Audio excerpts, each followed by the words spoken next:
warahmatullahi wabarakatuh. Selamat pagi, salam sejahtera bagi kita semua. Alhamdulillahirrahmanirrahim. Wassalatu wassalamu ala asyrofil anbiya'i wal mursalin sayyidina wa maulana Muhammad wa ala alihi wa sahbihi ajma'in. Amma ba'du. Baik, puji syukur kepada Allah Subhanahu wa taala di mana atas anugerahnya juga kita dapat melakukan presentasi diskusi pada hari ini.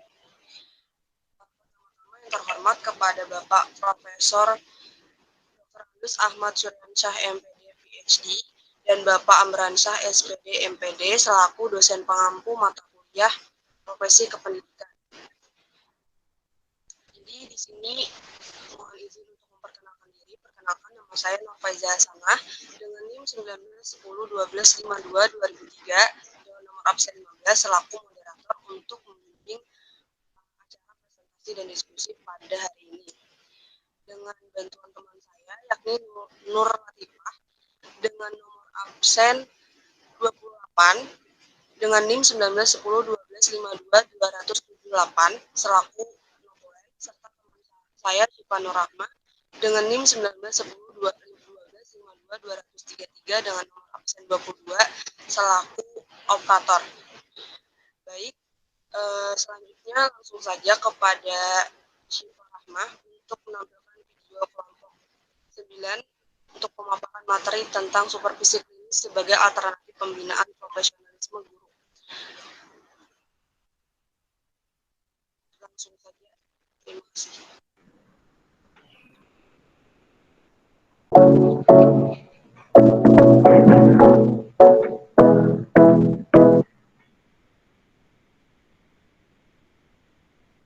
Assalamualaikum warahmatullahi wabarakatuh. Perkenalkan, nama saya Nurul Fitriani, nomor absen 31 dengan NIM 19101252200098. Di sini saya akan menjelaskan mengenai pengertian supervisi klinis. Supervisi klinis berasal dari kata supervisi dan klinis. Istilah supervisi yang berasal dari bahasa Inggris terdiri dari dua kata, yaitu super yang artinya di atas dan vision yang mempunyai arti melihat. Maka secara keseluruhan, supervisi diartikan sebagai melihat dari atas. Supervisi dalam pendidikan diartikan sebagai kegiatan yang dilakukan oleh pengawas dan kepala sekolah sebagai pejabat yang berkedudukan di atas atau lebih tinggi dari guru untuk melihat atau mengawasi pekerjaan guru. Sedangkan klinis berasal dari istilah clinical yang artinya berkenaan dengan menangani orang sakit. Hal ini dalam dunia pendidikan sama halnya dengan mendiagnosis untuk menemukan aspek-aspek yang membuat guru itu tidak dapat mengajar dengan baik. Kemudian aspek-aspek ini satu persatu diperhatikan secara intensif. Selanjutnya ada karakteristik supervisi klinis. Untuk memandu pelaksanaan supervisi klinis bagi supervisor dan guru diperlukan karakteristik agar arah yang ditempuh sejalan dengan rencana program yang ditentukan sebelumnya. Adapun karakteristiknya adalah sebagai berikut. Yang pertama, perbaikan dalam mengajar mengharuskan guru mempelajari keterampilan intelektual dan bertingkah laku yang spesifik. Yang kedua, fungsi utama supervisor adalah mengajarkan berbagai keterampilan kepada guru atau calon guru, yaitu 1. Keterampilan menghayati dan memahami atau mempersepsi proses pengajaran analitis. Yang kedua, keterampilan menganalisis proses pengajaran secara rasional berdasarkan dan bukan mengubah kepribadian guru.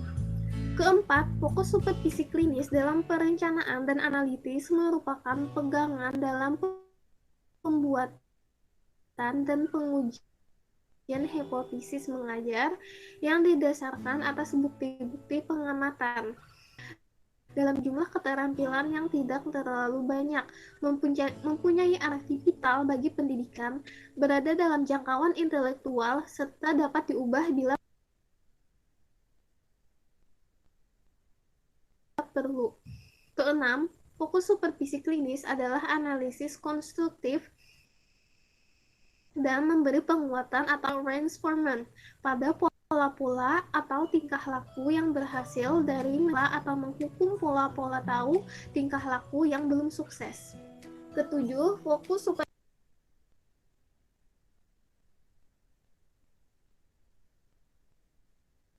klinis didasarkan atas bukti pengamatan dan bukan keputusan atau penilaian yang tidak didukung oleh bukti nyata. 8. Siklus dalam perencanaan menganalisis merupakan suatu komunitas dan dibangun atas dasar pengalaman masa lampau. 9. Supervisi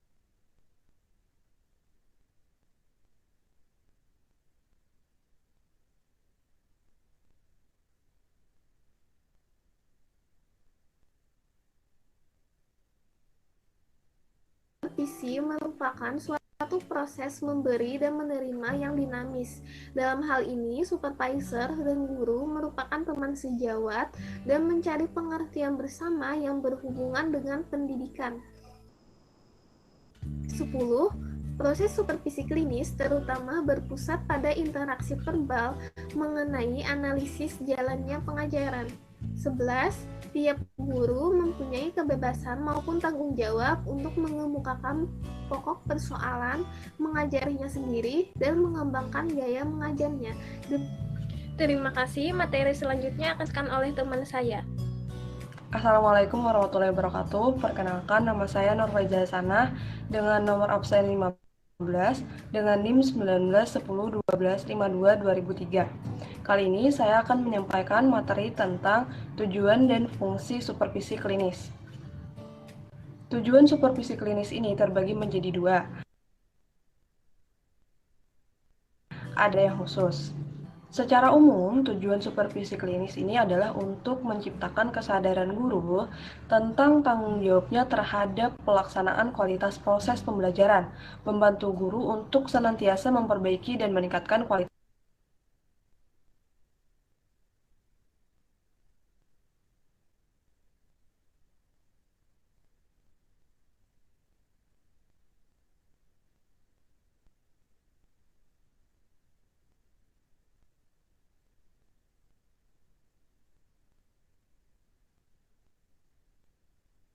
proses pembelajaran. Tujuan khusus supervisi klinis yang pertama adalah menyediakan suatu balikan yang objektif dalam kegiatan mengajar yang dilakukan guru dengan berfokus terhadap kesadaran dan kepercayaan diri dalam mengajar serta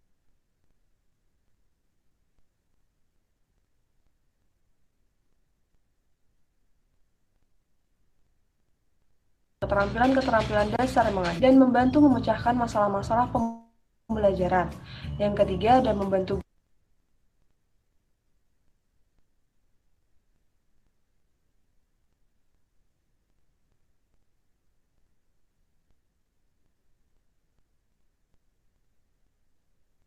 guru mengembangkan keterampilan dalam menggunakan strategi-strategi pembelajaran. Dan yang keempat, ada membantu guru dengan mengembangkan diri secara terus-menerus dalam karir dan profesi mereka secara mandiri. Menurut salah satu ahli, yakni Mas Saung, juga menyatakan pelayanan belajar secara berkelanjutan dan konsisten. Selain itu, supervisi klinis ini bertujuan untuk memperbaiki performansi guru dalam pembelajaran dan membantu siswa mengatasi masalah-masalah pembelajaran untuk memberikan layanan terhadap guru dalam meningkatkan kualitas pembelajaran di kelas, sehingga dapat memperbaiki kekurangan dan kelemahan pada guru sewaktu mengajar. Juga supervisi klinis ini bertujuan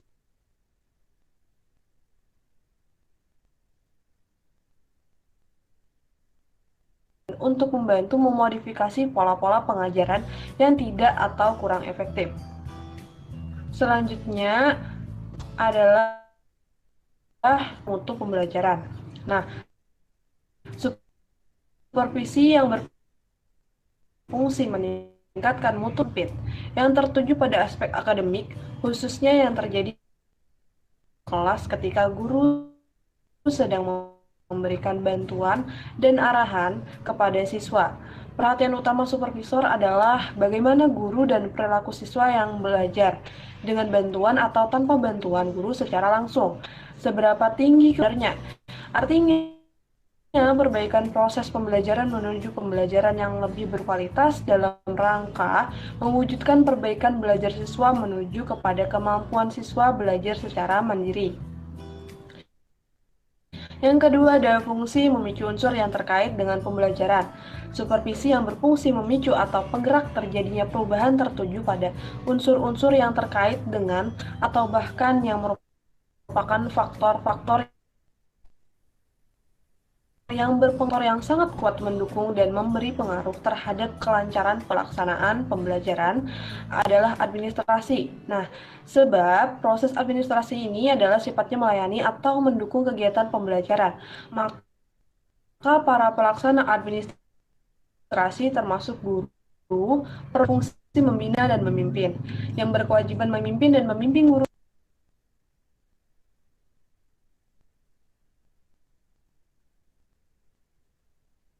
dan staf tata usaha di sekolah adalah kepala sekolah dan guru. Sebetulnya kedua pengertian tersebut maknanya hampir sama, namun dipakai keduanya untuk sekedar memperkuat konsep yang dibahas. Seorang supervisor memang tugas utamanya adalah membina guru agar dapat menjalankan tugas dan kewajibannya secara optimal. Sebenarnya, membina dalam pengertian di sini tidak hanya sekedar membuat guru agar mereka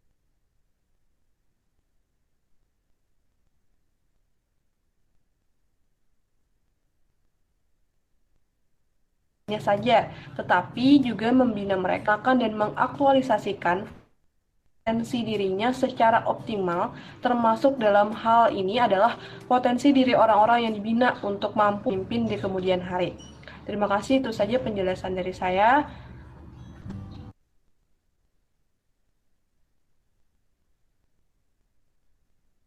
Assalamualaikum warahmatullahi wabarakatuh. Assalamualaikum warahmatullahi wabarakatuh. Perkenalkan, nama saya Nur Latifah, nomor absen 2878.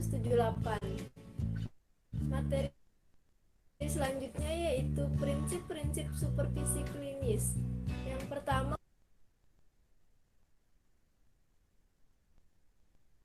hubungan antara supervisor dan guru adalah hubungan kolegial yang sederajat dan interaktif.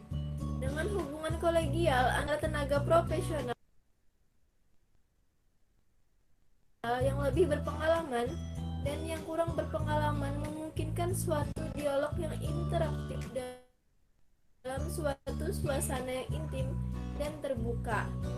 Dan yang kedua, pertemuan atau diskusi antara supervisor dan guru adalah permusyawaratan yang demokratik, baik pada perencanaan latihan maupun pada pengkajian balikan, dan kalau kedua belah pihak dengan bebas mengemukakan pendapat dan tidak mendominasi pembicaraan, serta memiliki sifat keterbukaan, bukannya hanya pengarahan atau instruksi dari supervisor saja.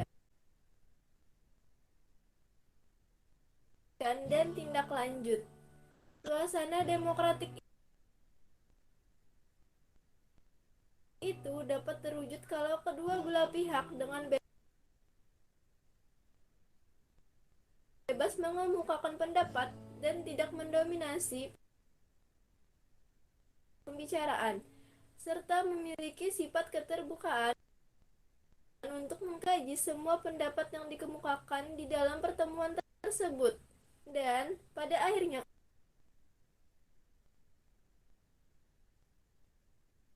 keputusan ditetapkan atas persetujuan bersama pula.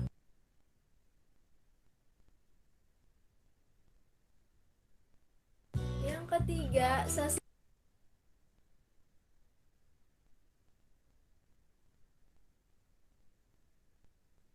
supervisi terpusat pada kebutuhan dan aspirasi.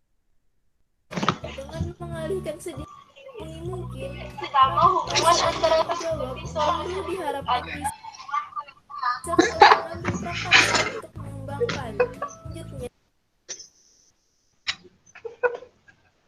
faktor-faktor yang mempengaruhi supervisi klinis. Ada beberapa faktor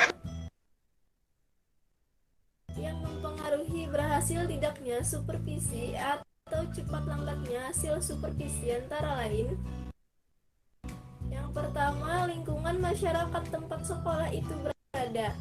Yang kedua, keadaan guru-guru dan pegawai yang tersedia. Yang ketiga, besar kecilnya sekolah yang menjadi tanggung jawab kepala sekolah. Yang keempat, tingkatan dan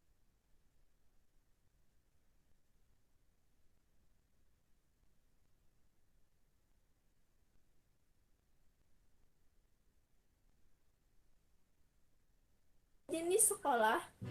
Yang kelima, kecakapan dan keahlian kepala sekolah itu sendiri. Terima kasih, itu saja penjelasan dari saya.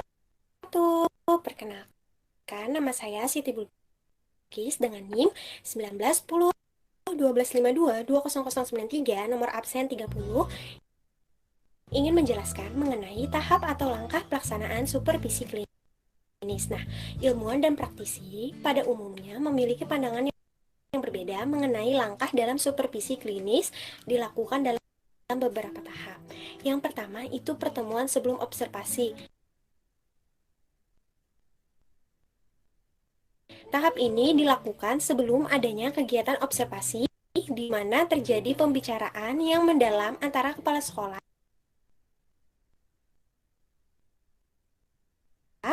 selaku supervisor dengan guru yang akan disupervisi.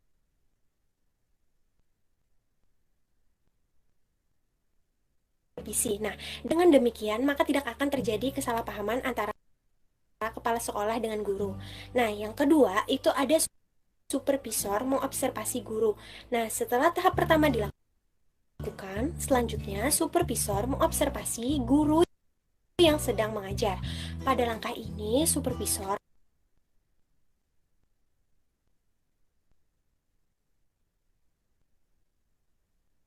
mengumpulkan sejumlah informasi mengenai perilaku guru dalam mengajar. Dan yang terakhir itu ada analisis dan strategi. Nah, selanjutnya supervisor menganalisis data awal yang sudah ada dan menentukan strategi yang akan dilakukan untuk membantu guru. Supervisor mempertimbangkan kontrak yang telah disepakati antara dirinya dengan guru, evaluasi selama guru mengajar, dan kualitas hubungan. Slide selanjutnya ada pentingnya pembinaan guru. Nah, dominannya perhatian pemerintah terhadap upaya peningkatan mutu tenaga pendidikan didasarkan atas anggapan bahwa di tangan guru mutu pendidikan tidak ada gurunya atau kekurangan guru. Guru dipandang sebagai faktor kunci karena ia berinteraksi secara langsung dengan peserta didik dalam proses pembelajaran berlangsung. Proses belajar mengajar adalah sesuatu yang kompleks dan rumit sehingga guru sulit memisahkan, merefleksikan, dan menyadari tingkah laku pada saat melaksanakan kegiatan mengajar. Karena itu, adanya bantuan dari kepala sekolah atau pengawas sekolah sangat membantu mereka untuk mengobservasi, merefleksi, dan menganalisis tingkah laku mengajarnya. Maksud dari pembinaan itu memberikan bimbingan dan latihan bagi guru, baik itu tenaga pendidik atau pegawai, untuk meningkatkan kemampuan dalam tugas yang telah dipercayakan, supaya supervisi mengarah pada perbaikan dalam pengajaran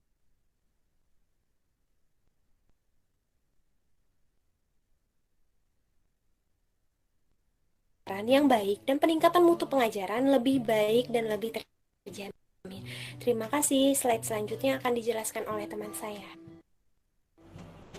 Assalamualaikum warahmatullahi wabarakatuh.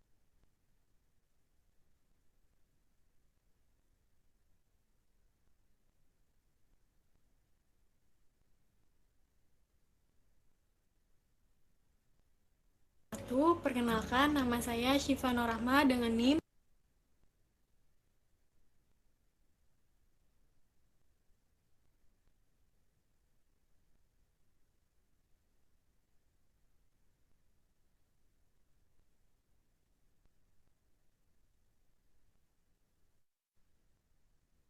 sembilan belas 10 12 52 233 dengan nomor 21. Di sini saya akan melanjutkan penjelasan dari teman saya, yaitu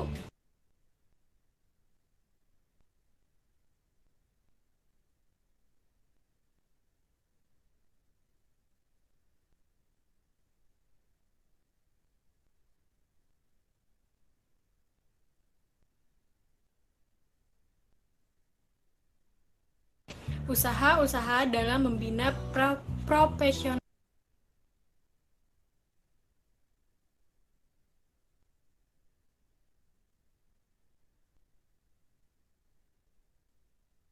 guru, yaitu membantu guru dalam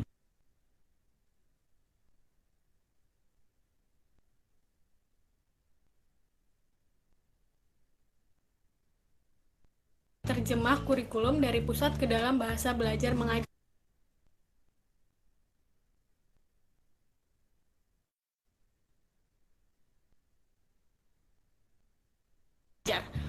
Guru-guru harus paham bahwa belajar mengajar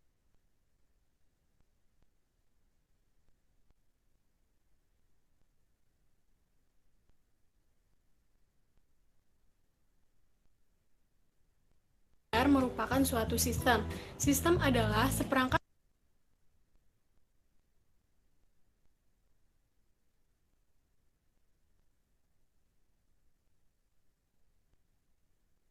objek-objek yang terdiri dari komponen yang saling mempengaruhi dalam rangka mencapai tujuan. Yang kedua, membantu guru dalam meningkatkan program belajar mengajar. Membantu guru dalam meningkatkan program belajar mengajar, yaitu usaha-usaha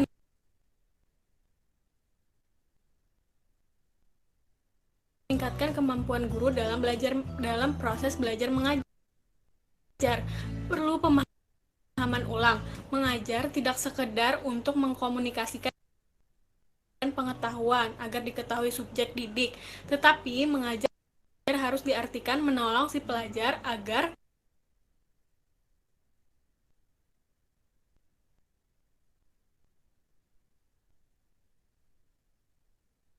mampu memahami konsep-konsep dan dapat menerapkan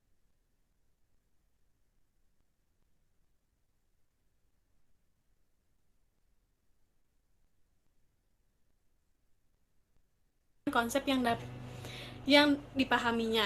Selanjutnya yaitu bentuk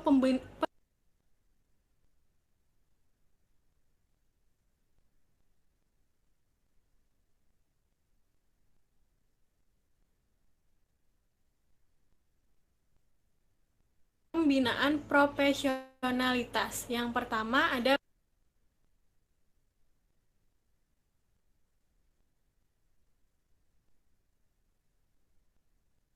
pelatihan berjenjang, yaitu pelatihan ini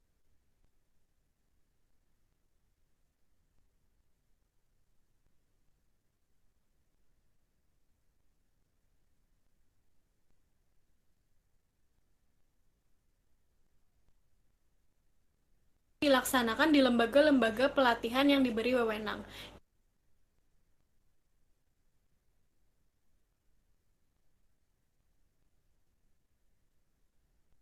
Yang kedua, kursus singkat di perguruan tinggi. Kursus singkat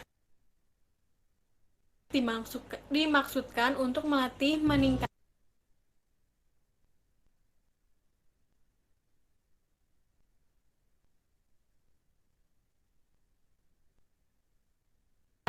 kemampuan guru dalam merencanakan, melaksanakan, mengevaluasi pembelajaran dan sebagainya.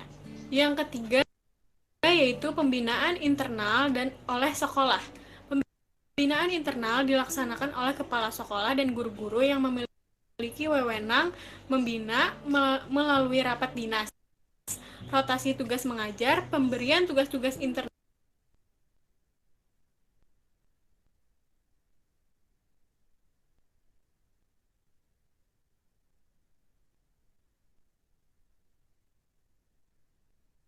tambahan, diskusi dengan teman sejawat dan sejenisnya. Yang keempat, diskusi masalah-masalah pendidikan. Diskusi diselenggarakan secara berkala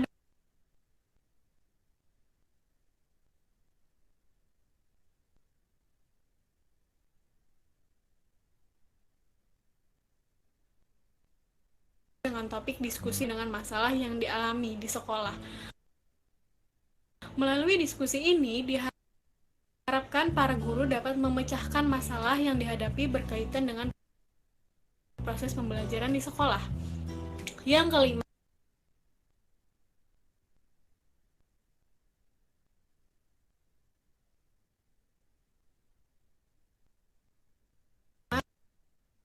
diklat fungsional guru.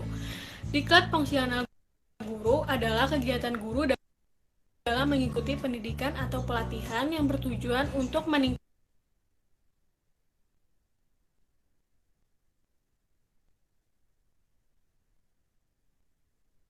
keprofesian guru yang bersangkutan dengan kurun waktu tertentu. Selanjutnya, tanggung jawab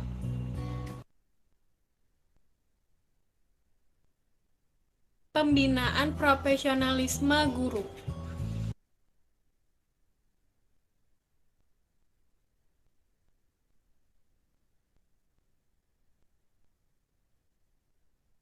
Guru merupakan pendidik profesional dengan tugas utama mendidik, mengajar, membimbing, mengarahkan, melatih, menilai,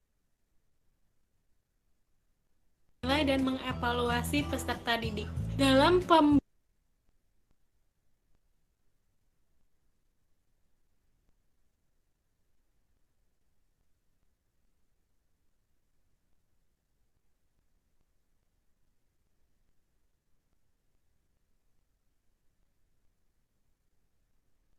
profesional guru-guru dalam interaksi belajar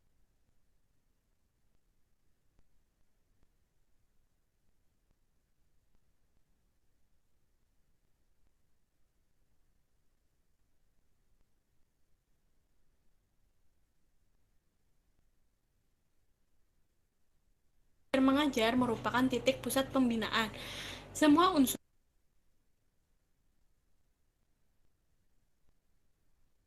atau komponen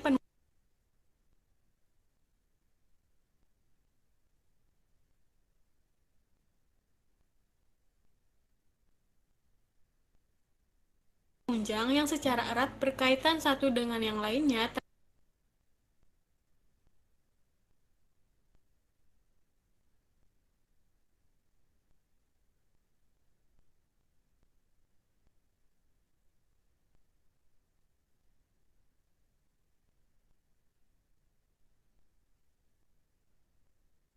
terarah secara terpadu, konsisten, dan sistematis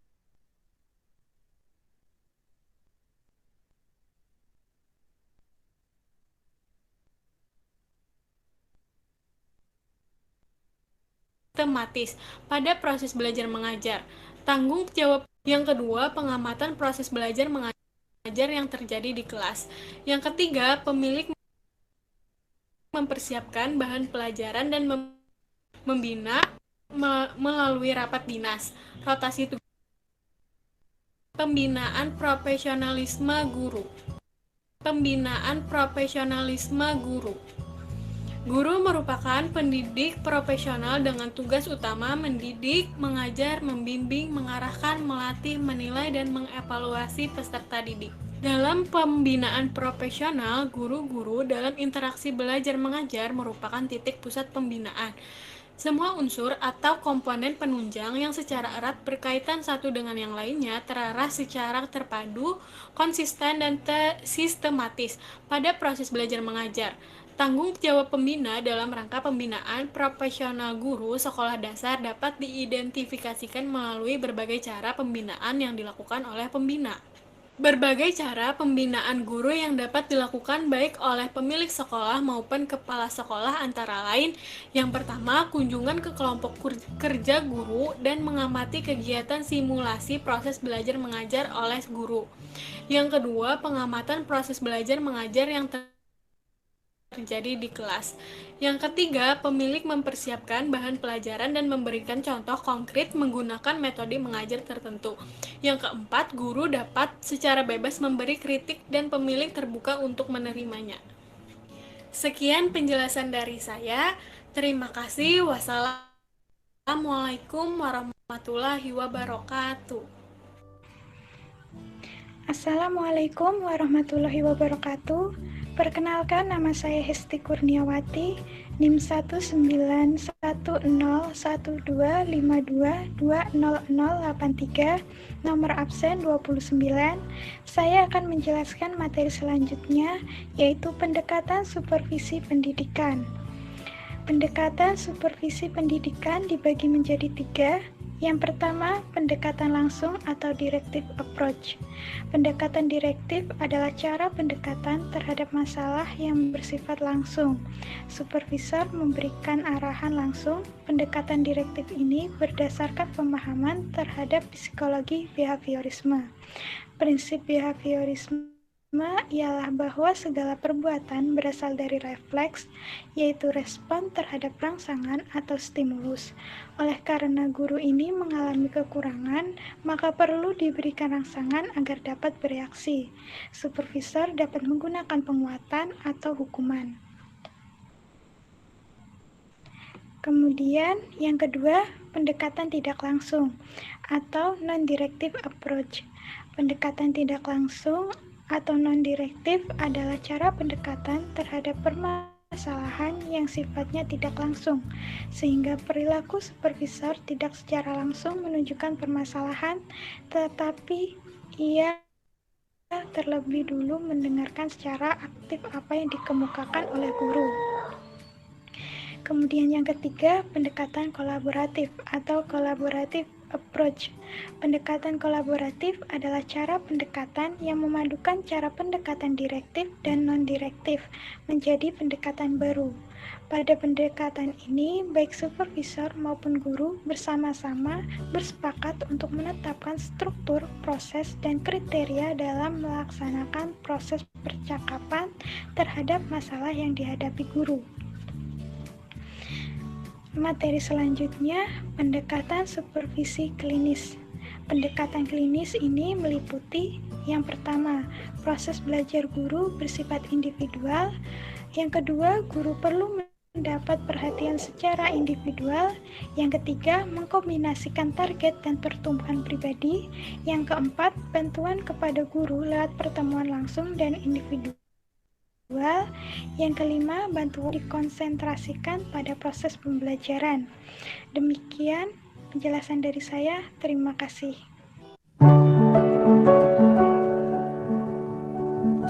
Adalah sesi tanya jawab yang pertama. Akan dibuka untuk 3 orang penanya tercepat. Kepada para kawan-kawan yang ingin bertanya, dipersilahkan open mic. Ayu. Dewi.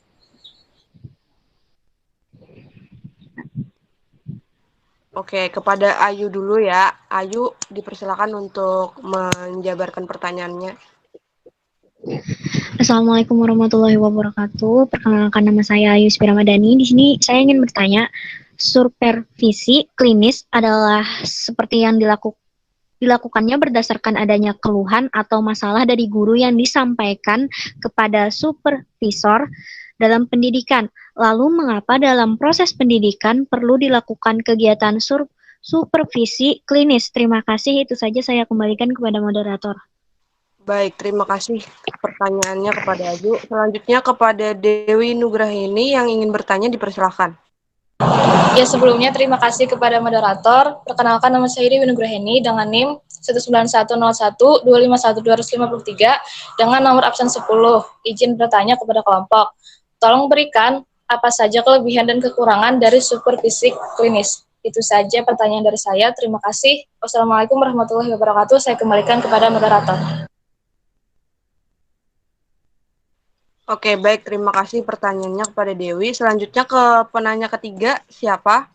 Moderator, saya ingin bertanya. Oke, baik. Silahkan. Baik, terima kasih. Assalamualaikum warahmatullahi wabarakatuh. Perkenalkan, nama saya Arif Rahman dengan NIM 1910-1253100050 dengan nomor absen 39. Jadi di sini saya ingin bertanya, bagaimana tahapan atau prosedur yang harus dilewati atau dilakukan dalam pembinaan guru dengan supervisi klinis? Baik, itu saja pertanyaan dari saya. Saya kembalikan kepada moderator. Terima kasih. Wassalamualaikum warahmatullahi wabarakatuh. Oke, waalaikumsalam. Terima kasih banyak atas pertanyaannya. Mohon izin untuk diberikan waktu selama 2 menit untuk menjawab pertanyaan kepada 3 penanya tadi. Terima kasih. Oke, baik. Karena pemateri sudah siap untuk menjawab, izinkan saya untuk menjawab pertanyaan pertama dari Ayu Ispi Ramadhani. Jadi pertanyaannya tadi, alasan mengapa dalam proses pendidikan itu perlu dilakukan akan kegiatan supervisi klinis karena secara umum supervisi klinis ini bertujuan untuk memperbaiki dan meningkatkan keterampilan mengajar guru di kelas. Hubungan ini, supervisi klinis ini merupakan kunci untuk meningkatkan kemampuan profesional guru agar guru memiliki kemampuan untuk memperbaiki dirinya dalam melaksanakan proses pembelajaran.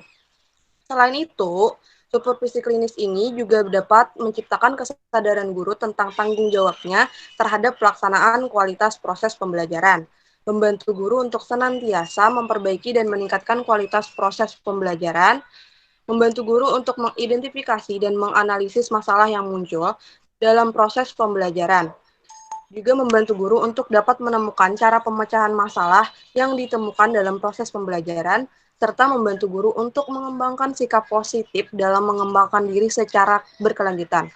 Selanjutnya, supervisi klinis ini memiliki tujuan khusus, di mana bisa menyediakan suatu balikan yang objektif dalam kegiatan mengajar yang dilakukan guru dengan berfokus terhadap kesadaran dan kepercayaan diri dalam mengajar, serta keterampilan-keterampilan dasar mengajar yang diperlukan. Juga mendiagnosis dan membantu memecahkan masalah-masalah pembelajaran dan membantu guru mengembangkan keterampilan dalam menggunakan strategi-strategi pembelajaran, serta membantu guru mengembangkan diri secara terus-menerus dalam karir dan profesi mereka secara mandiri. Baik, itu saja jawaban dari saya. Selanjutnya, apakah dari pemateri ada yang ingin menambahkan? Assalamualaikum warahmatullahi wabarakatuh. Perkenalkan, nama saya Nur Latifah, nomor absen 28. Izin menambahkan jawaban dari pertanyaan Ayu Ispi Ramadhani. Jadi, indikator keberhasilan pelaksanaan supervisi klinis adalah yang pertama, meningkatnya kemampuan guru dalam merencanakan, melaksanakan, dan mengevaluasi proses pembelajaran. Yang kedua, kualitas pembelajaran yang dilaksanakan oleh guru menjadi lebih baik sehingga diharapkan berpengaruh terhadap kualitas hasil belajar yang ingin dicapai siswa. Yang ketiga, terjalin hubungan kolegial antara kepala sekolah dengan guru dalam memecahkan masalah pembelajaran dan tugas-tugas profesinya. Indikator-indikator tersebut pada hakikatnya merupakan salah satu ciri dari meningkatnya mutu pendidikan di sekolah. Oleh karena itu, supervisi klinis merupakan bagian penting dari upaya meningkatkan kinerja sekolah, khususnya melalui perbaikan proses pembelajaran.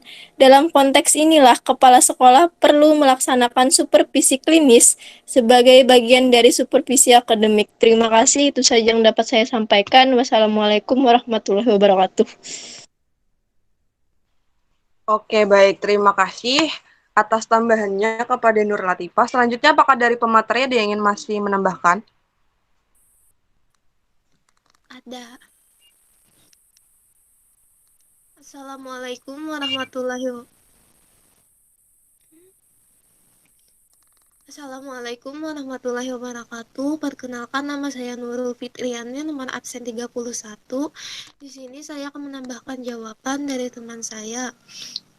Supervisi klinis bertujuan untuk membantu pengembangan profesionalitas guru dan sekaligus untuk perbaikan proses pengajaran dalam upaya pencapaian mutu pembelajaran yang baik. Supervisi klinis merupakan suatu bentuk bantuan profesionalitas yang diberikan berdasarkan kebutuhan yang bersangkutan dengan tujuan meningkatkan kebutuhan mengajar.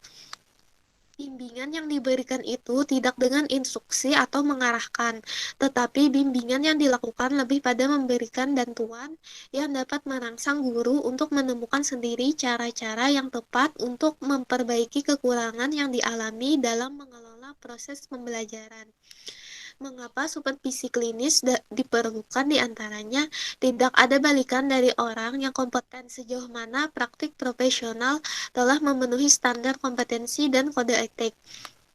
Ketinggalan iptek dalam proses pembelajaran, kehilangan identitas profesi, kejenuhan profesional, pelanggaran kode etik yang akut, mengulang kekeliruan secara masif, erosi pengetahuan yang didapat dari pendidikan prajabatan atau PT, siswa dirugikan, tidak mendapatkan layanan sebagaimana mestinya, rendahnya apresiasi dan kepercayaan masyarakat, dan pemberian pekerjaan, supaya supervisi klinis adalah peningkatan proses pembelajaran yang dikelola guru di kelas. Tujuan ini dirinci ke dalam tujuan yang lebih spesifik, yaitu menyediakan umpan balik yang objektif terhadap guru mengenai pengajaran yang dilaksanakan, mendiagnosis dan membantu pemecahan masalah-masalah pengajaran, membantu guru mengembangkan keterampilannya menggunakan strategi pengajaran, mengevaluasi guru untuk kepentingan promosi jabatan dan keputusan lainnya, membantu guru mengembangkan satu sikap positif terhadap pengembangan profesional yang berkesinambungan. Demikian jawaban dari saya kembalikan kepada moderator.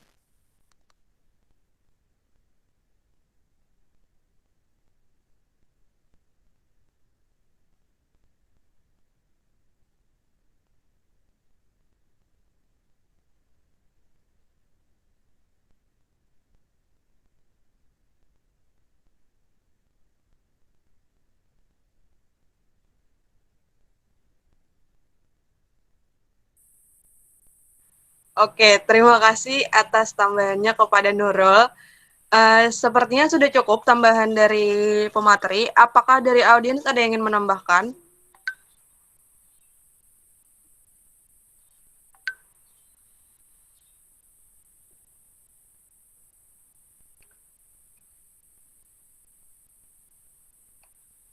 Audiens? Oke, sepertinya tidak ada.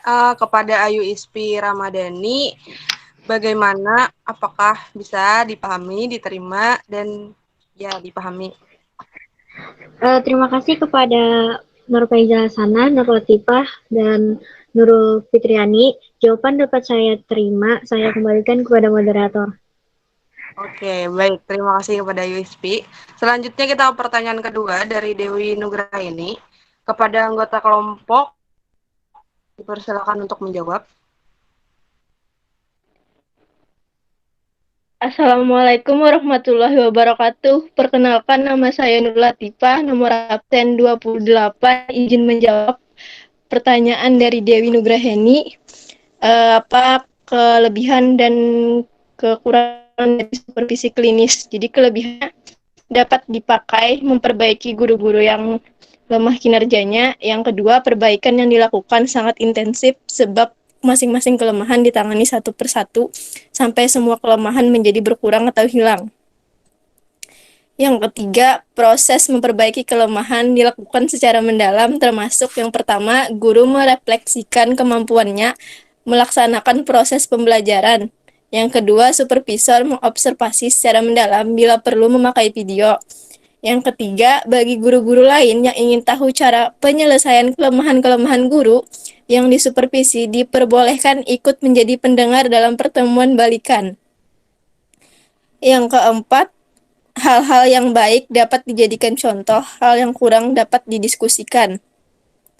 Jadi kelemahan dari supervisi klinis, ada satu kelemahan supervisi klinis yaitu terlalu mahal sebab membutuhkan waktu yang panjang karena kelemahan diperbaiki satu persatu dan menyita pikiran, serta tenaga yang besar, sebab dilakukan secara mendalam agar intensif. Terima kasih, itu saja yang dapat saya sampaikan. Wassalamualaikum warahmatullahi wabarakatuh. Oke, terima kasih atas jawabannya kepada Nur Latifah. Selanjutnya, apakah dari anggota kelompok ada yang ingin menambahkan? Ada. Silakan. Assalamualaikum warahmatullahi wabarakatuh. Perkenalkan, nama saya Syifa Nur Rahma dengan NIM 19101252 nomor absen 21. Izin menambahkan sedikit dari jawaban Nur Latifah. Kelebihan dan kelemahan dalam supervisi klinis. Kelebihan dalam pelaksanaan supervisi klinis yaitu guru banyak mendapatkan keterampilan dalam mengajar dan banyak mengetahui cara-cara mengajar dengan baik. Sedangkan kelemahannya ialah saat melakukan supervisi klinis, guru dan supervisor kemungkinan komunikasinya kurang lancar dan terbuka, sehingga proses supervisi klinis tidak berjalan dengan baik, dan akhirnya supervisi klinis tersebut tidak berjalan dengan baik. Sekian, terima kasih. Oke, terima kasih kepada Syifa Nur Rahma. Selanjutnya, dari anggota kelompok, silahkan menambahkan. Ayo, geng. Kikis. Langsung kah? Ya, langsung saja, singkat waktu, padat dan jelas. Assalamualaikum warahmatullahi wabarakatuh. Perkenalkan, nama saya Siti Bulkis dengan NIM 19101252200093, nomor absen 30. Ingin menambahkan jawaban dari teman-teman saya tadi, Lala sama Cipa. Jadi tambahan saya, jika supervisi klinis itu dilaksanakan dengan baik dan benar, tentunya akan dapat memberikan fungsi yang baik. Tapi jika sebaliknya, maka akan membuat sekolah tersebut tidak efektif dalam proses pembelajaran. Jika supervisi klinis dilaksanakan dengan baik, maka akan memberikan fungsi-fungsi yang baik seperti memberi wawasan terhadap guru dan memberi pengetahuan dan keterampilan yang baik terhadap guru. Tapi jika fungsi supervisi klinis tidak dilaksanakan dengan baik, maka akan berakibat buruk terhadap sekolah tersebut. Misalnya, jika kepala sekolah tidak sering melakukan pembinaan baik secara langsung maupun dalam hal seminar kepada guru, itu akan membuat kualitas serta potensi guru tidak meningkat, yang mana juga tidak meningkatkan proses pembelajaran dalam sekolah tersebut. Jadi, pembinaan tersebut sangatlah penting untuk mengevaluasi metode pembelajaran guru terhadap murid. Jika metode yang dipakai guru tepat, maka itu akan membuat murid dapat belajar dengan nyaman serta mudah dipahami. Terima kasih, saya kembalikan kepada moderator. Oke, baik, terima kasih. Selanjutnya untuk memperkuat tambahan dari anggota kelompok, apakah dari audiens ada yang ingin menambahkan? Oke, sepertinya tidak ada. Baik, kepada Dewi Nugraheni, apakah jawaban dan tambahan dari anggota kelompok bisa dimengerti dan dipahami?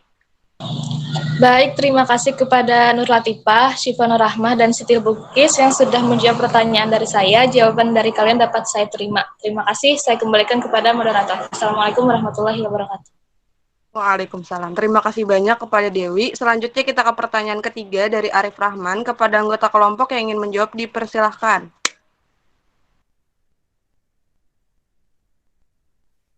Ya, terima kasih. Saya ingin menjawab. Perkenalkan, nama saya Siti Bulkis dengan NIM 19101252200093, nomor absen 30. Secara umum, prosedur pelaksanaan supervisi klinis itu berlangsung dalam suatu proses yang berbentuk siklus dengan 3 tahap, yaitu tahap pertemuan awal, pendahuluan, tahap observasi kelas, dan tahap pertemuan akhir atau pertemuan balikan. Nah, yang pertama itu pertemuan awal, itu supervisi klinis dilakukan atas dasar kebutuhan guru, bukan kebutuhan kepala sekolah atau supervisor. Untuk itu, pada tahap pertemuan pendahuluan, kepala sekolah atau supervisor membicarakan kemampuan mengajar yang ingin ditingkatkan oleh guru, ditentukan aspek-aspeknya, kemudian disepakati bersama oleh guru dan supervisor. Pelaksanaan supervisi klinis pada tahap pendahuluan ini membutuhkan kecakapan supervisor dalam menciptakan suasana yang menyenangkan, suasana kekeluargaan dan kesejawatan. Guru tidak merasa takut atau tertekan sehingga mau dan berani mengungkapkan permasalahan dan kebutuhan dalam mengajar di kelas. Kalau guru belum berani mengungkapkan permasalahan mengajar yang dihadapinya, maka supervisor diharapkan mampu memancing pembicaraan guru dengan pertanyaan yang baik. Demikian seterusnya sampai terjadi komunikasi yang baik antara supervisor dengan guru. Kalau guru sudah mengungkapkan apa yang ingin dikembangkan atau kemampuan apa yang ingin ditingkatkan, maka disepakati bersama menjadi semacam kontrak antara guru dan supervisor. Kontrak inilah yang menjadi pusat perhatian dalam tahap observasi kelas dan pertemuan balikan. Pada tahap ini ada beberapa hal yang harus diperhatikan, yaitu menciptakan suasana yang intim dan terbuka, mengkaji rencana pembelajaran yang meliputi tujuan, metode, waktu, media, evaluasi hasil belajar, dan lain-lain yang terkait dengan pembelajaran, menentukan fokus observasi, menentukan alat bantu atau instrumen observasi, dan menentukan teknik pelaksanaan observasi. Yang kedua, observasi kelas, observasi guru yang sedang mengajar. Observasi kelas ini merupakan langkah kedua dalam tahapan supervisi klinis. Pada tahap ini, guru mengajar di kelas dengan menerapkan komponen-komponen keterampilan yang telah disepakati pada pertemuan pendahuluan. Supervisor mengobservasi guru dengan instrumen observasi yang telah disepakati bersama. Di samping itu, supervisor juga merekam secara objektif tingkah laku guru dalam mengajar, tingkah laku siswa dalam belajar, dan interaksi guru-siswa dalam kegiatan belajar mengajar. Pada tahap ini, beberapa hal yang harus diperhatikan antara lain, harus luwes, tidak mengganggu proses pembelajaran, tidak bersifat menilai, mencatat, dan merekam hal-hal yang terjadi dalam proses pembelajaran sesuai kesepakatan bersama, dan menentukan teknik pelaksanaan observasi. Tahap selanjutnya akan ditambahkan oleh teman saya kembalikan kepada moderator. Terima kasih. Oke, mantap sekali atas jawabannya. Selanjutnya dari tambahan anggota kelompok dipersilahkan. Assalamualaikum warahmatullahi wabarakatuh. Perkenalkan, nama saya Nur Latifah, nomor absen 28. Izin menambahkan jawaban dari pertanyaan Arif Rahman. Jadi yang ketiga, pertemuan akhir atau pertemuan balikan. Pada tahap ini supervisor dan guru mengadakan pertemuan.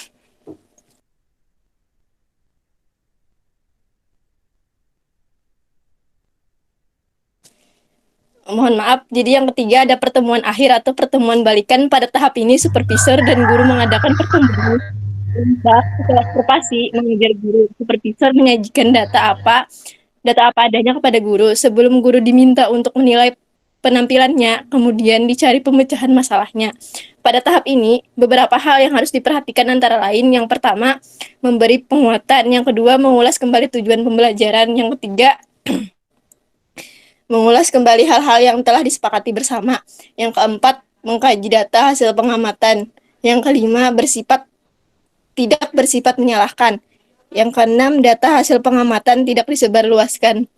Yang ketujuh, penyimpulan. Yang ke-8, hindari saran secara langsung. Dan 9, merumuskan kembali kesepakatan-kesepakatan sebagai tindak lanjut proses perbaikan. Terima kasih, itu saja yang dapat saya sampaikan. Wassalamualaikum warahmatullahi wabarakatuh.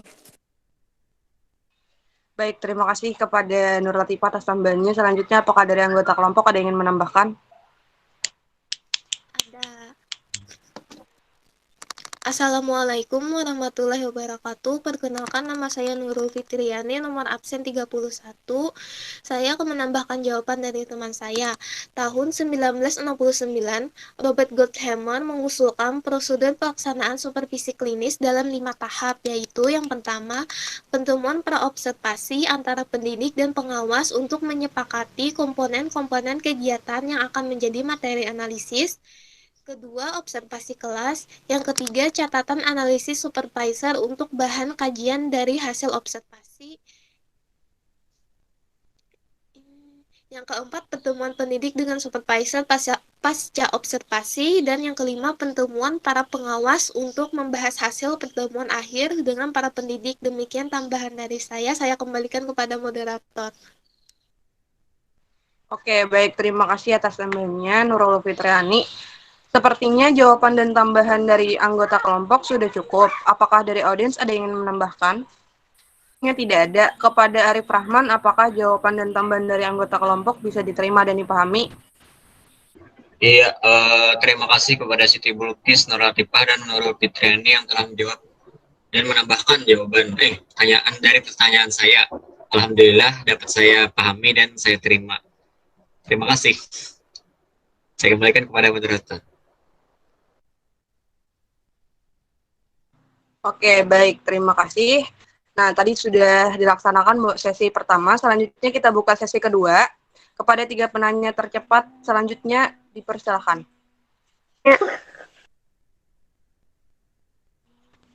Ya, dipersilahkan. Sebutkan nama dan pertanyaan. Assalamualaikum warahmatullahi wabarakatuh.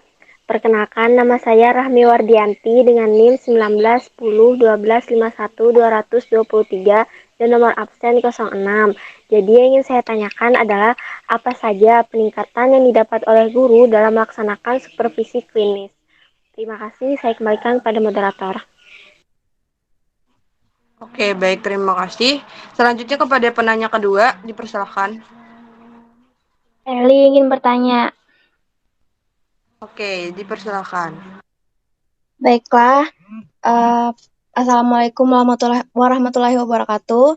Perkenalkan, nama saya Eli Arliati Effendi dengan NIM 191012522043 dengan nomor absen 23. Sebelumnya mohon maaf karena saya off-cam karena jaringan tidak memungkinkan. Jadi pertanyaan saya adalah, menurut kalian apakah ada tips yang harus diperhatikan kepala sekolah dalam pelaksanaan supervisi klinis agar berjalan dengan baik? Itu saja pertanyaan dari saya.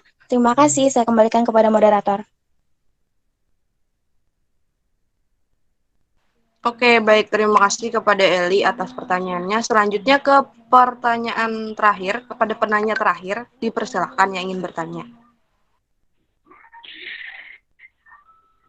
Saya ingin bertanya, Fitri.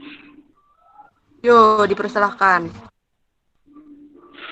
Perkenalkan, nama saya Fitri Ma'rifatun, nomor absen 17, NIM 191010125220013.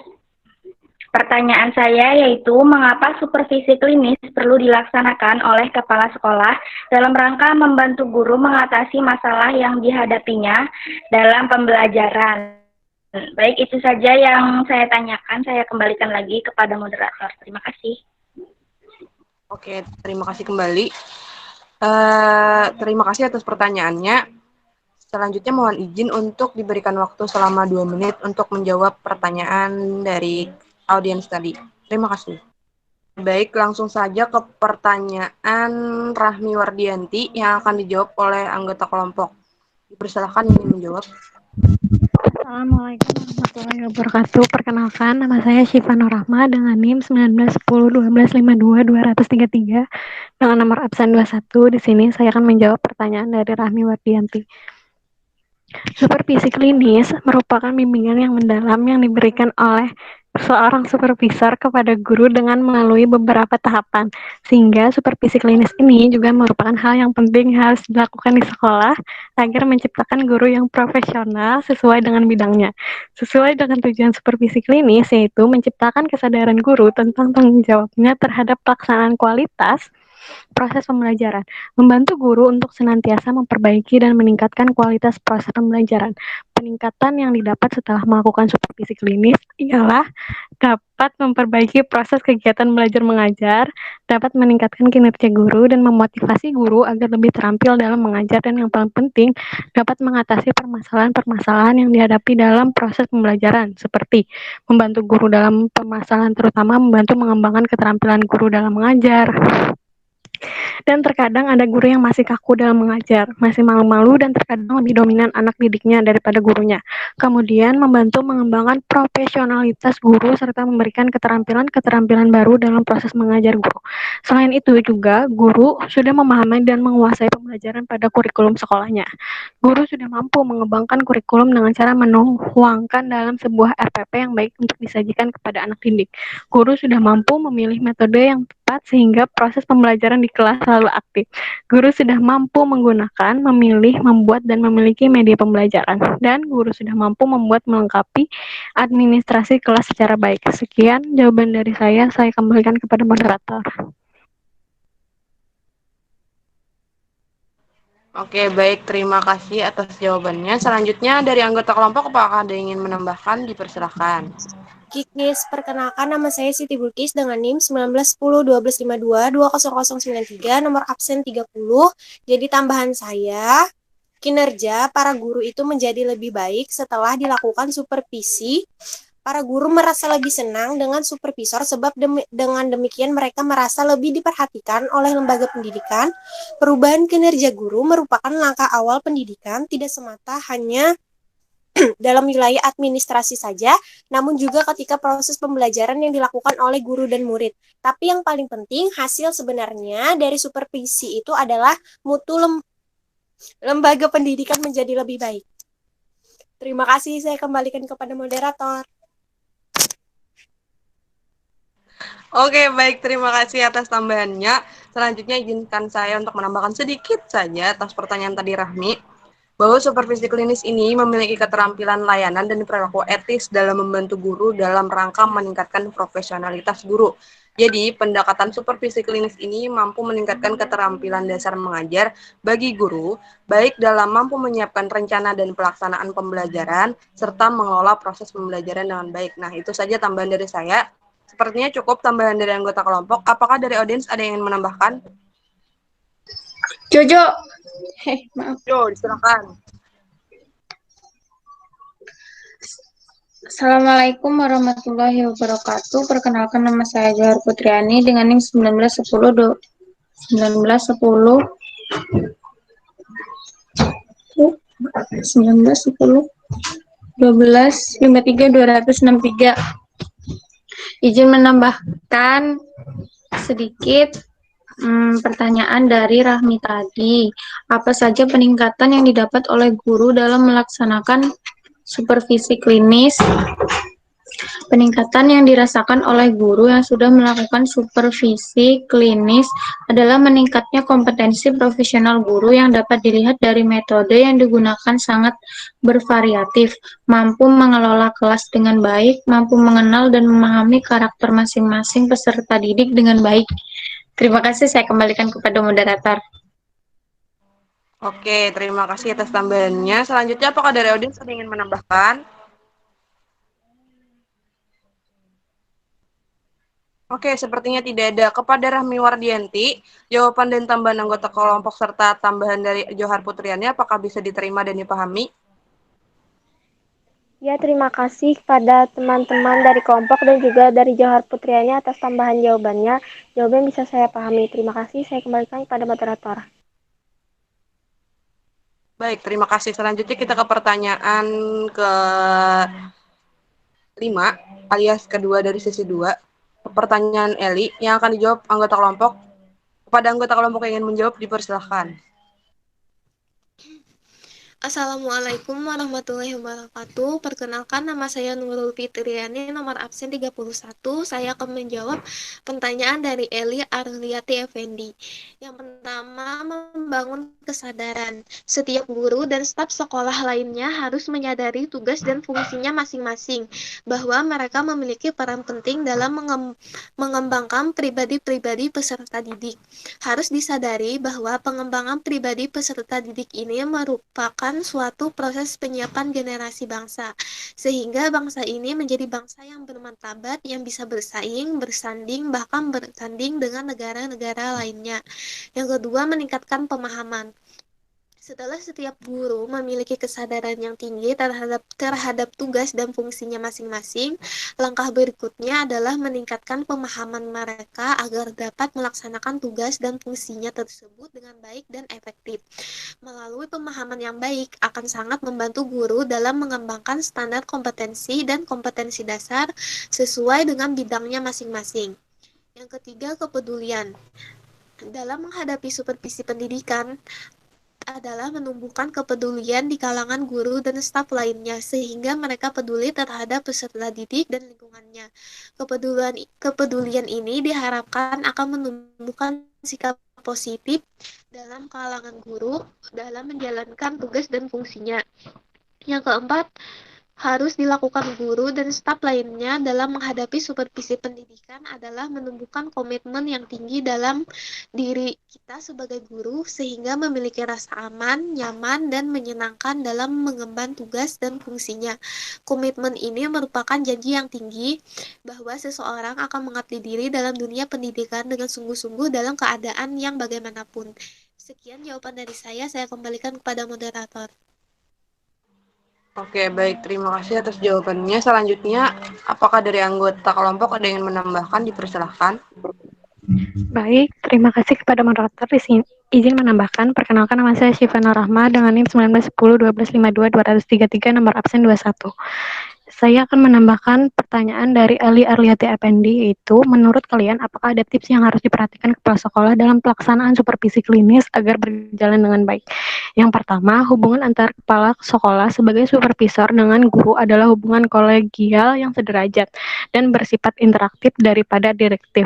Sebagai hubungan antara tenaga profesional berpengalaman dengan yang kurang berpengalaman, sehingga terjalin suatu dialog profesional yang interaktif dalam suatu suasana yang intim dan terbuka, yang visinya bukan hanya pengarahan atau instruksi dari supervisor saja.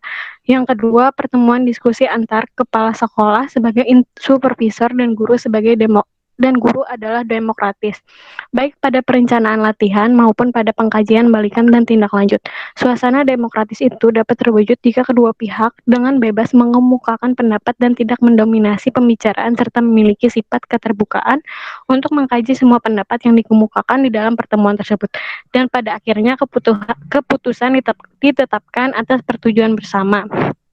Yang ketiga, sasaran supervisi terpusat pada kebutuhan dan aspirasi guru, serta tetap berada di dalam ruang lingkup tingkah laku guru mengajar secara aktual. Dalam prinsip ini, guru didorong untuk menganalisis kebutuhan dan aspirasinya di dalam usaha mengembangkan dirinya. Dengan prinsip ini, guru didorong untuk menganalisis kebutuhan dan aspirasinya di dalam usaha mengembangkan dirinya. Yang keempat, pengkajian balikan dilakukan berdasarkan data observasi yang cermat, yang didasarkan atas kontrak, serta dilaksanakan dengan segera. Dari hasil analisis balikan itulah ditetapkannya rencana selanjutnya. Yang kelima, mengutamakan prakarsa dan tanggung jawab guru, baik pada tahap perencanaan, pengkajian balikan, bahkan pengembalian keputusan dan tindak lanjut dengan mengalihkan sedini mungkin prakarsa dan tanggung jawab itu ke tangan guru, yang diharapkan pada gilirannya kelak guru tetap mengambil prakarsa untuk mengembangkan dirinya. Sekian tambahan dari saya kembalikan kepada moderator. Oke, baik. Terima kasih atas tambahannya. Selanjutnya, apakah dari anggota kelompok masih ada yang ingin menambahkan? Iya, Kikis ingin menambahkan. Oke, dipersilakan. Assalamualaikum warahmatullahi wabarakatuh. Perkenalkan, nama saya Siti Bulkis dengan NIM 1910 1252 20093 nomor absen 30. Ingin menambahkan jawaban dari teman-teman tadi. Jadi dalam pelaksanaan supervisi klinis itu kepala sekolah menciptakan suasana intim dan terbuka antara supervisor dan guru sebelum langkah-langkah selanjutnya dibicarakan. Membicarakan rencana pembelajaran yang telah dibuat oleh guru yang mencakup tujuan, bahan, kegiatan belajar mengajar, serta alat evaluasinya. Mengidentifikasi komponen keterampilan beserta indikatornya yang akan dicapai oleh guru dalam kegiatan mengajar, misalnya guru menguasai keterampilan bertanya, rencana program pembelajaran RPP yang akan diobservasi kepala sekolah sudah merupakan kurikulum sekolah dan sudah dikembangkan oleh guru yang akan diobservasi dan mengembangkan atau memilih instrumen observasi yang akan digunakan merekam data dalam penampilan guru sesuai dengan persetujuan dan kesepakatan tentang keterampilan beserta indikatornya. 2. Tahap observasi kelas guru mengajar berdasarkan komponen keterampilan yang sudah disiapkan. Dalam pertemuan pendahuluan, kepala sekolah mengamati dan mencatat merekam tingkah laku guru yang sedang mengajar dan mencatat tingkah laku siswa dan interaksi dengan siswa. 3. Tahap analisa data, kepala sekolah menganalisis hasil observasi tidak bersama guru dan dilaksanakan pada waktu senggang yaitu jam istirahat. Hasil observasi dianalisa oleh kepala sekolah untuk digunakan sebagai bekal diskusi bersama guru. Selanjutnya, kepala sekolah dapat mengetahui kekurangan atau kelemahan guru yang harus diperbaiki. Tahap terakhir, hasil observasi kepala sekolah menanyakan perasaan guru tentang apa yang dialaminya dalam mengajar secara umum, mereview tujuan pembelajaran, mereview target keterampilan, serta perhatian utama guru dalam mengajar, menanyakan perasaan guru tentang jalannya pelajaran berdasarkan berdasarkan target dan perhatian utamanya, menunjukkan serta mengkaji hasil observasi supervisi yang diberikan bersifat bantuan dengan tujuan untuk meningkatkan keterampilan mengajar dan sikap profesional, menanyakan perasaan guru tentang proses dan hasil pelajaran tersebut, menyimpulkan hasil dengan melihat apa yang sebenarnya telah terjadi atau tercapai, serta menentukan secara bersama rencana mengajar yang akan datang. Peran kepala sekolah dalam memberikan dorongan kepada guru untuk meningkatkan kinerjanya, yaitu dengan mengedepankan komunikasi ke bawah, mengikut sertakan para guru dalam penataran atau pelatihan, memberikan dorongan dan penghargaan secara efektif, menggunakan waktu belajar secara efektif di sekolah, dalam memotivasi selalu menggunakan pendekatan persuasif, sikap kepala sekolah yang keibuan atau kebapaan, penuh santun dan kasih sayang dalam setiap memberikan motivasi kepada bawahannya.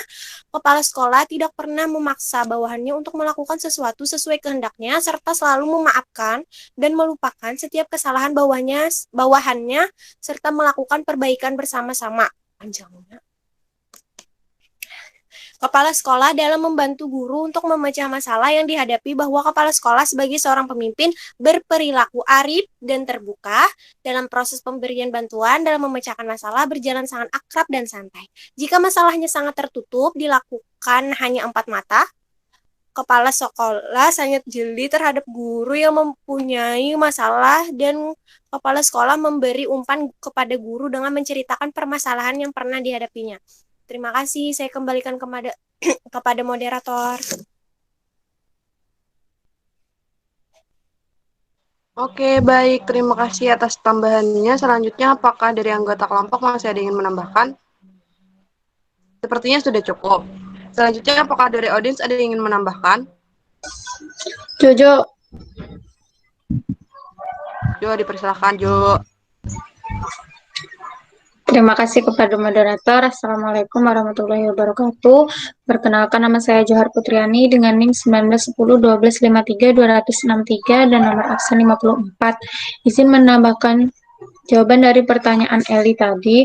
Menurut kalian, apakah ada tips yang harus diperhatikan kepala sekolah dalam pelaksanaan supervisi klinis agar berjalan dengan baik? Sebagai aktivitas yang direncanakan untuk membantu para guru dan pegawai sekolah lainnya, kegiatan atau usaha-usaha yang dapat dilakukan dalam rangka pelaksanaan supervisi adalah sebagai berikut. Yang A, membangkitkan dan merangsang semangat guru dan pegawai sekolah lainnya dalam menjalankan tugasnya masing-masing dengan sebaik-baiknya. Yang B, berusaha mengadakan dan melengkapi alat-alat perlengkapan termasuk macam-macam media instruksional yang diperlukan bagi kelancaran jalannya proses belajar mengajar yang baik. C. Bersama dengan guru-guru berusaha mengembangkan, mencari, dan menggunakan metode-metode baru dalam proses belajar mengajar yang lebih baik. Yang D. Membina kerjasama yang baik dan harmonis antara guru, murid, dan pegawai sekolah lainnya. Purwanto 1998 nomor 28. Terima kasih, saya kembalikan kepada moderator. Oke, terima kasih atas tambahannya. Apakah dari audiens masih ada yang ingin menambahkan? Sepertinya tidak ada. Kepada Eli Arlianti Effendi, bagaimana atas jawaban dari anggota kelompok serta tambahan-tambahan dari audiens? Apakah bisa dimengerti dan diterima dan dipahami? Baiklah, terima kasih kepada Nurul atas jawabannya, serta tambahan jawaban dari Syifa, Kikis, dan Jojo. Jawaban kalian dapat saya pahami dan saya terima. Terima kasih, saya kembalikan kepada moderator. Oke, baik. Terima kasih. Selanjutnya kita ke pertanyaan terakhir dari Fitri Ma'rifatun. Kepada anggota kelompok yang ingin menjawab, dipersilahkan.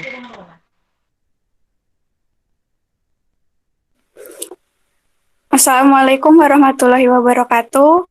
Perkenalkan, nama saya Hesti Kurniawati, NIM 19101252-283, nomor absen 29. Saya akan menjawab pertanyaan dari Fitri Ma'rifatun, mengapa supervisi klinis perlu dilaksanakan oleh kepala sekolah dalam rangka membantu guru mengatasi masalah yang dihadapinya dalam pembelajaran. Ada beberapa alasan mengapa supervisi klinis perlu dilaksanakan oleh sekolah. dalam rangka membantu guru mengatasi masalah yang dihadapinya dalam pembelajaran. Alasan-alasan tersebut terkait dengan 4 aspek sebagai berikut. Yang pertama, kualitas proses pembelajaran. Faktor pelajaran menjadi faktor terpenting sebab langsung berhubungan dengan perubahan perilaku siswa. Faktor-faktor lain, kemampuan dan keahlian guru, karakteristik mata pelajaran, saraba, dan fasilitas belajar. Oleh sebab itu, supervisi klinis dilakukan kepala sekolah perlu memperhatikan faktor-faktor tersebut agar kualitas proses pembelajaran dapat mencapai hasil yang optimal. Yang kedua, profesionalisme guru. Tugas pokok guru adalah merencanakan dan melaksanakan pembelajaran, menilai proses dan hasil belajar, serta memberikan bimbingan dan pelatihan.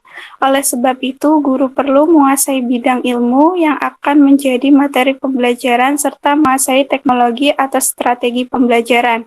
Upaya untuk membina dan mengembangkan keahlian tersebut harus terus dilakukan baik oleh guru itu sendiri maupun oleh pihak lain yang bertanggung jawab, antara lain kepala sekolah, merupakan bagian dari upaya peningkatan kemampuan profesionalisme guru. Yang ketiga, tanggung jawab kepala sekolah. Tanggung jawab yang kedua yaitu meningkatkan mutu hasil belajar siswa melalui proses pembelajaran yang dilakukan guru, mengimplikasikannya perlu kepala sekolah melaksanakan supervisi klinis. Yang terakhir, peningkatan mutu pendidikan. Kedudukan proses pembelajaran dalam meningkatkan standar mutu pendidikan sangat penting. Supervisi klinis yang memfokuskan pada upaya memperbaiki kualitas proses pembelajaran menjadi upaya yang sangat berarti untuk meningkatkan mutu pendidikan di sekolah. Demikian jawaban dari saya. Terima kasih. Saya kembalikan kepada moderator.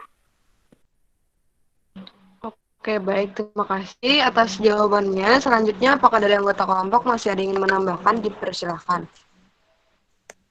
Kikis. Dipersilahkan. Siap. Terima kasih kepada moderator. Perkenalkan, nama saya Siti Bulkis dengan NIM 1910-1252-20093, nomor absen 30, ingin menambahkan jawaban dari teman saya, Hesti, tadi. Jadi, untuk pencapaian hasil pembelajaran yang maksimal dalam proses pembelajaran, maka diperlukan sesosok guru yang profesional karena dalam dunia pendidikan, khususnya bagian pengajaran, tolak ukur keberhasilan adalah guru. Dalam kenyataannya masih banyak guru menemui beberapa hambatan pada dirinya yang menyebabkan kurang maksimalnya pelaksanaan proses belajar mengajar. Secara garis besar, hambatan-hambatan tersebut adalah kurang daya inovasi, lemahnya motivasi untuk meningkatkan kemampuan, ketidakpedulian terhadap berbagai perkembangan, dan kurangnya sarana dan prasarana pendukung. Nah, dengan adanya hambatan tersebut akan berimbas pada tercapainya hasil pendidikan yang kurang maksimal. Maka, guru tersebut memerlukan bimbingan dan pengarahan dan juga bantuan dari pihak lain yang mempunyai kemampuan untuk mengatasi permasalahan yang dihadapi oleh guru tersebut. Usaha untuk mengatasi berbagai hambatan tersebut dapat dilakukan dengan melaksanakan supervisi klinis. Dalam pendidikan, supervisi adalah pembinaan yang diberikan kepada seluruh staf sekolah agar mereka dapat meningkatkan kemampuan untuk mengembangkan situasi belajar mengajar yang lebih baik.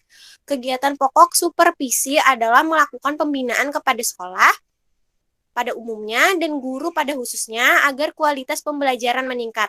Sebagai dampak meningkatnya kualitas pembelajaran tentu dapat meningkatkan prestasi belajar siswa.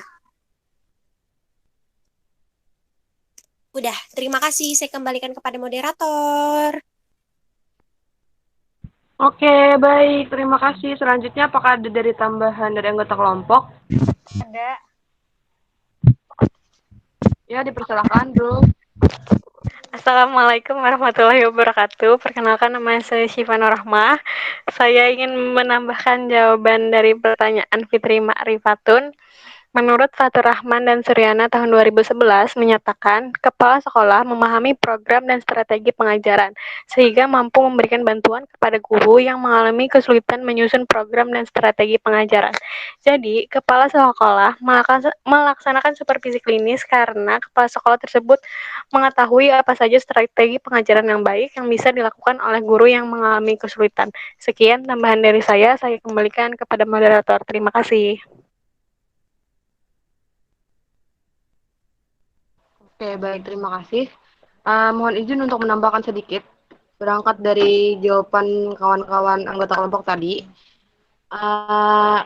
supervisi klinis ini perlu dilaksanakan oleh kepala sekolah karena membantu guru mengatasi problem-problem yang ada dalam proses pembelajaran kepada peserta didik. Tujuan supervisi klinis adalah memperbaiki perilaku guru dalam proses belajar mengajar, terutama yang kronis secara aspek demi aspek dengan intensif, hingga mereka dapat mengajar dengan baik. Hal ini berarti perilaku yang tidak kronis bisa diperbaiki dengan teknik supervisi yang lain. Sudah cukup jawaban dan tambahan dari anggota kelompok. Apakah dari audiens ingin menambahkan? Anita aja.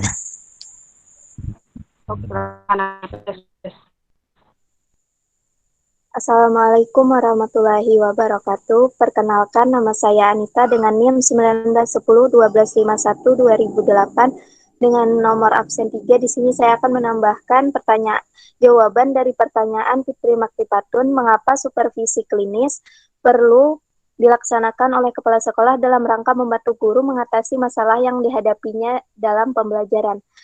Karena supervisi pada hakikatnya melakukan pengawasan terhadap proses pendidikan di sekolah. Kegiatan supervisi masuk ke dalam jalinan interaksi kepala sekolah dengan guru di dalam kegiatan belajar mengajar. Jadi, program-program supervisi hendaknya memberikan rangsangan terhadap terjadinya perubahan dalam kegiatan pengajaran. Perubahan-perubahan itu dapat dilakukan antara lain melalui berbagai usaha inovasi dalam pengembangan kurikulum serta kegiatan pendidikan dan pelatihan dalam jabatan untuk guru. Jadi, kepala sekolah harus menguasai langkah-langkah dalam pelaksanaan supervisi, khususnya supervisi pengajaran beserta tujuannya. Supervisi merupakan suatu usaha untuk memberikan pelayanan perbaikan situasi mengajar belajar yang direncanakan secara hati-hati. Jadi, kesimpulannya supervisi oleh kepala sekolah haruslah diarahkan untuk memberikan bantuan dan bimbingan serta pembinaan kepada guru-guru agar mereka mampu bekerja lebih baik dalam membimbing pelajarnya. Terima kasih, itu saja yang dapat saya tambahkan. Saya kembalikan kepada moderator. Oke, baik, terima kasih. Apakah masih ada yang ingin menambahkan? Tidak ada. Kepada Fitri Makrifatun, apakah jawaban dan tambahan dari anggota kelompok dan tambahan dari audiens bisa dimengerti dan dipahami? Iya, baik. Terima kasih kepada Syifa, Anita, Nurfaizah, dan Siti Bukis. Jawaban dari kalian dapat saya pahami. Ya, saya kembalikan kepada moderator. Oke, baik. Terima kasih. Selesai sudah sesi tanya jawab, baik sesi tanya jawab pertama dan kedua. Mohon izin untuk menyampaikan kesimpulan bahwa supervisi klinis ini adalah supervisi yang dilakukan berdasarkan adanya keluhan atau masalah dari guru yang disampaikan kepada supervisor. Supervisi klinis adalah bentuk supervisi yang difokuskan pada peningkatan mengajar dengan melalui siklus yang sistematis dalam perencanaan, pengamatan, serta analisis yang intensif dan cermat tentang penampilan mengajar yang nyata serta bertujuan mengadakan perubahan dengan cara yang rasional. Guru profesional sangat diperlukan dalam mempersiapkan siswanya untuk memiliki prestasi maksimal pada era kompetitif saat ini. Pembinaan guru secara intensif agar dilakukan sepanjang waktu oleh kepala sekolah selaku supervisor bersama dengan tim yang dibentuk oleh sekolah. Nah, jadi sebagai seseorang yang bertugas mengajar dan sekaligus mendidik, akan melakukan berbagai macam kegiatan secara bersamaan demi tercapainya tujuan yang telah dirumuskan dalam setiap pembelajaran di kelas. Yaitu saja penyampaian presentasi dari kelompok 9, serta diskusi, serta kesimpulan tadi sudah disampaikan. Terima kasih banyak kepada kawan-kawan yang sudah menyimak dengan baik, dan mohon maaf yang sebesar-besarnya karena tadi ada beberapa kendala dan kekurangan yang terjadi saat pelaksanaan kegiatan. Terima kasih dan maaf. Wassalamualaikum warahmatullahi wabarakatuh.